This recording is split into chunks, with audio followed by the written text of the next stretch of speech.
So I want to start with the reminder that this flagship is also the product of a team at the Center for Humanities Research, and I want to specifically mention Zuren Pillay, Professor Zuren Pillay, and Dr. Heidi Grunebaum, as well as Lamiz Lalkan, who has been a bastion of support in guiding us through this process.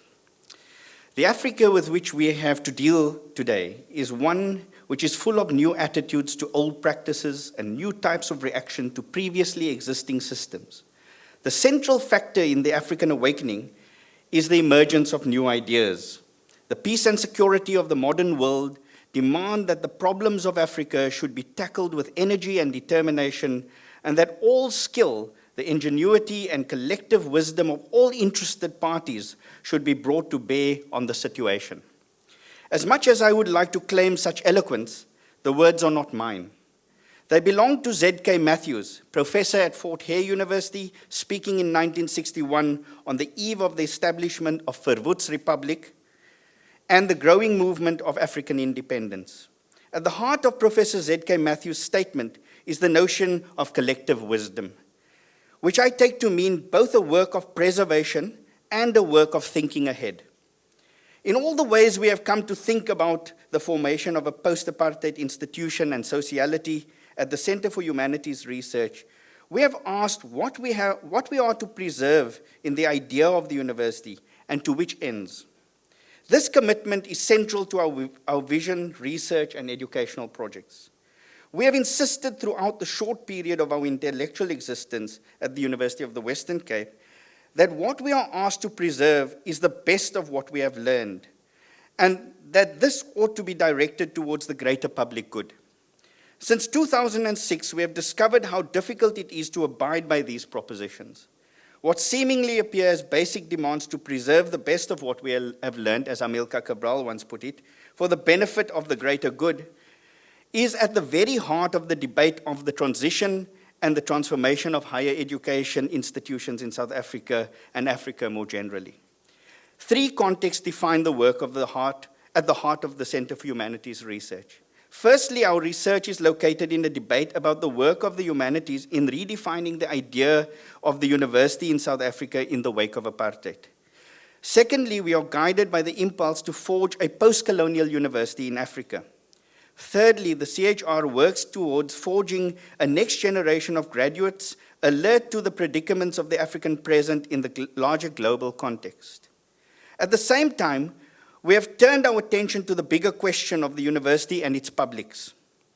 Rather than assume the role of experts, ours has been an effort to understand what it means to have our presuppositions troubled by involving ourselves in an emergent public sphere in South Africa. Through reading programs, study circles, local and international colloquia on themes such as love and revolution, war in the everyday, and reading the contours of the humanities in Africa, the CHR has emphasized graduate education and research, producing some of the most incisive readings and insightful understandings of the human condition. Alongside this, the partnership with the Robben Island Museum, the Handspring Puppet Company, Ukwanda Puppetry and Design Collective have opened an avenue to an encounter with the work of creativity in our society. This in turn has led us to inquire into the work of art and the humanities in the process of the humanization of our society. It is in this spirit that we submitted an application to the National Research Foundation's Institutional Engagement and Partnership Development Project. And as you can see, we were successful in persuading Dr. Linda Mtwisha and Dr. Ganson Pillay, as well as a panel of anonymous peer reviewers, that we had something substantial to offer to the public and academic debates in South Africa and beyond. What persuaded them, I suspect, is less an ability to frame the question of our day in terms of what must be done, but rather our vision for what can be done to place the humanities in South Africa in a more proximate relation to our rapidly changing world. To preface what we hope to achieve by launching the flagship in critical thought in African humanities, it may help to specify the resources that have enabled scholars, artists, and researchers to identify that which we feel needs to be preserved in the idea of the university. A key feature of our work has centered on the persistent desire to articulate the idea of the university as a pedagogical project in the service of forging a post-apartheid public sphere. That structural feeling for the post-apartheid has been at the heart of the university that Jake Scherwel, Brian O'Connell, and Tyrone Pretorius have sought to construct, not only as vice-chancellors, but also as students, dare I say, many years ago in an apartheid system. Each will tell you that UWC is a place of much intellectual contestation, so much so that several of those mentioned here as the leadership of the university have found themselves at odds, challenged on their perspectives on the idea of the university. At his very last lecture at UWC to launch the book Becoming UWC, Jake Scherwel told the story of how members of the English department chained themselves to trees that were due to be destroyed to make way for the new student union building in 1987. Contestation indeed. Think about the debates on the university as an intellectual home of the democratic left, or the debates about the threat to close the university at the dawn of democracy because of its financial difficulties. Yet the institution thought its way out of its predicament with the support and commitment of all. If anything, UWC emerged as an embodiment of the spirit of post-apartheid public spheres, infused with a desire and a structural feeling for a sociality that exceeded its apartheid beginnings. As a center, we also believe that our work should draw on the experience of the university in the global south and its relation to ideas of knowledge in the global north. Such a perspective is aimed at inviting scholars in the north to inquire into the possibilities of pursuing an idea of Europe that is not Eurocentric. Closer to home, we believe that the intellectual traditions of humanism that ushered in the university in Africa in the wake of independence need to be revisited, both to discern their modality of thought as well as the limits of humanistic thought more generally. In those parts of the world that were products of long histories of colonization, racism, and underdevelopment, the university itself has been a subject of study and revolt targeting the legacies of authoritarianism. In other words, the university should not be preserved only for the sake of preservation of its universal traditions or ambitions. Rather, we are tasked with preserving something more precious and more pertinent. The university, if I was to borrow liberally from Amilcar Cabral, is tasked with preserving the best of what we have learned, so that it may be put to use for the better public good. It is apparent today that the conflict of the faculties that once underwrote the foundations of the 19th century European university has produced an institutional space in the post-colony that is riven with contradictions. In Africa, those contradictions have worked to weaken institutions, making them vulnerable to the vicissitudes of global dynamics. The great emancipatory projects of the 20th century work to reverse this logic, sometimes unsuccessfully. In South Africa, significant efforts by writers and intellectuals such as S.M. Molema, Sol Plaatje, Z.K. Matthews, Charlotte Maxeke, Abi Xuma, and a host of others worked hard to offer us an exit from the racial, class, and gender scripts given down to us. Many who would become close associates of intellectuals across the continent. They recognized that abiding by inherited scripts and received wisdom would mean the steady erosion of the life of the black subject under conditions of an industrializing world order. The third resource for enabling our work relates to the way in which creativity and aesthetics were central for imagining a world beyond the tyranny of race.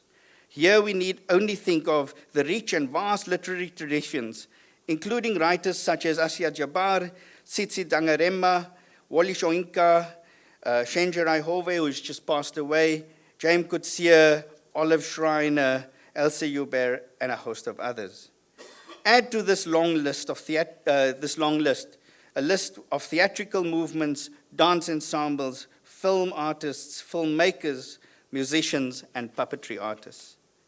So our obligations as a center has been to ask what it means to retain a sense of the contestation about the idea of the university, about what it is in its challenge to apartheid that is worth preserving. More recently, debates at the CHR invite us to ask what it means to direct the attention of the university towards something like the public good. At the same time, the traditions of thought, critique, and aesthetics are the inheritance of the worldliness of Africa, through which the continent has reimagined its place in the world. This inheritance has seemingly not been adequately engaged to reimagine the idea of the university or a post-apartheid South Africa. Today, our universities are faced with a similar question that S.M. Molema, a medical student writing in 1920 in Scotland, posed in a lecture he gave in Glasgow. What are the intellectual possibilities and impossibilities of knowledge, Molema asked, that will allow us to preserve the best of what we have learned so that we may better serve the greater public good?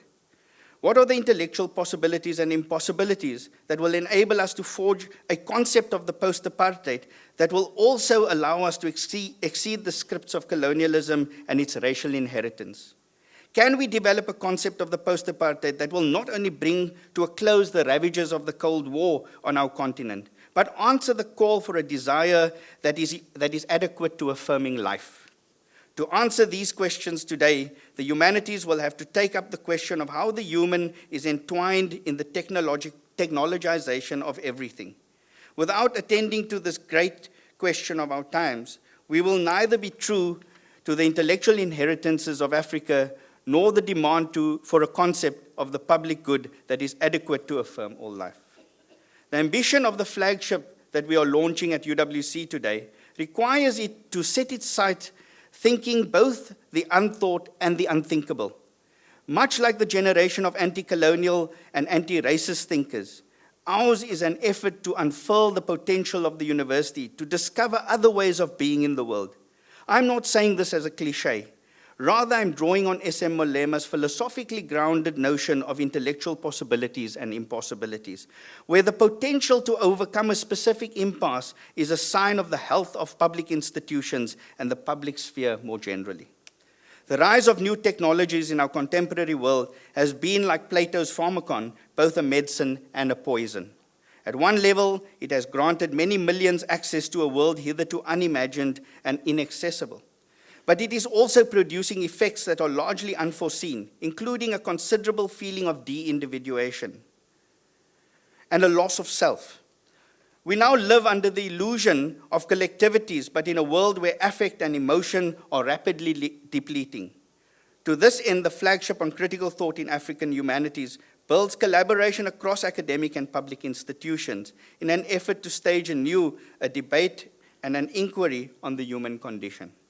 A question of this enormity requires deliberation and disagreement across a host of institutions, rather than consensus.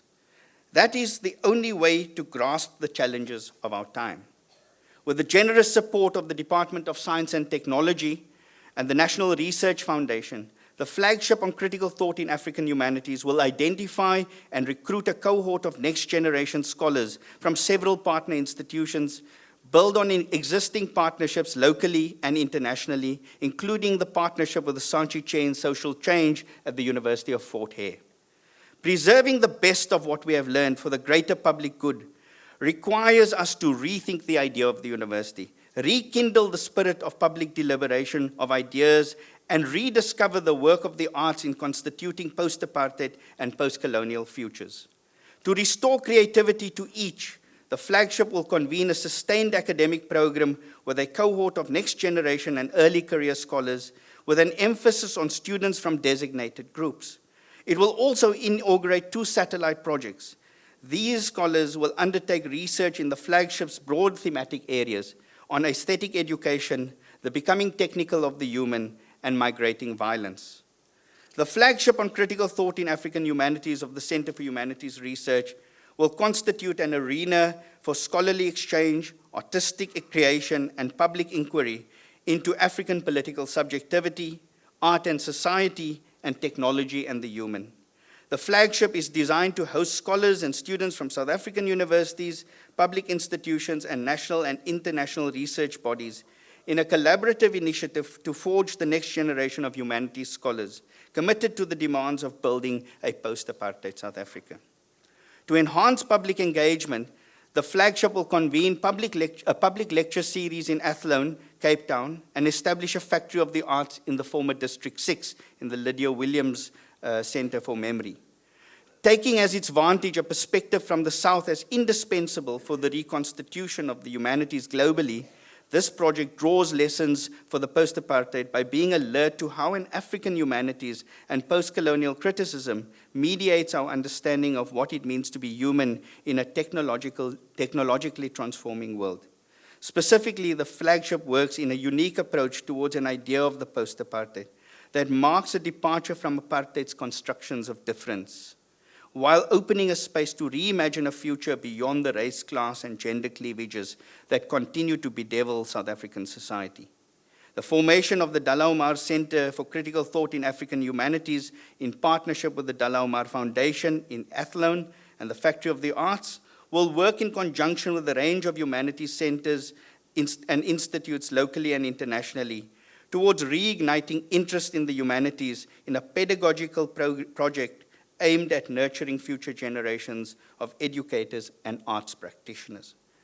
By locating a humanities inquiry in areas where apartheid encountered its limit, the flagship will strive to enhance the critical potential of the humanities in South Africa and beyond.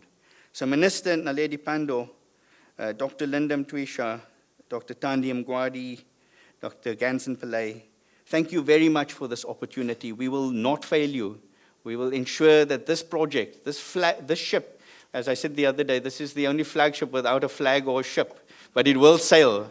And I promise you we will take good care of this moment and ensure that the humanities are a significant contributor to the debates that we have in our country. Thank you very much.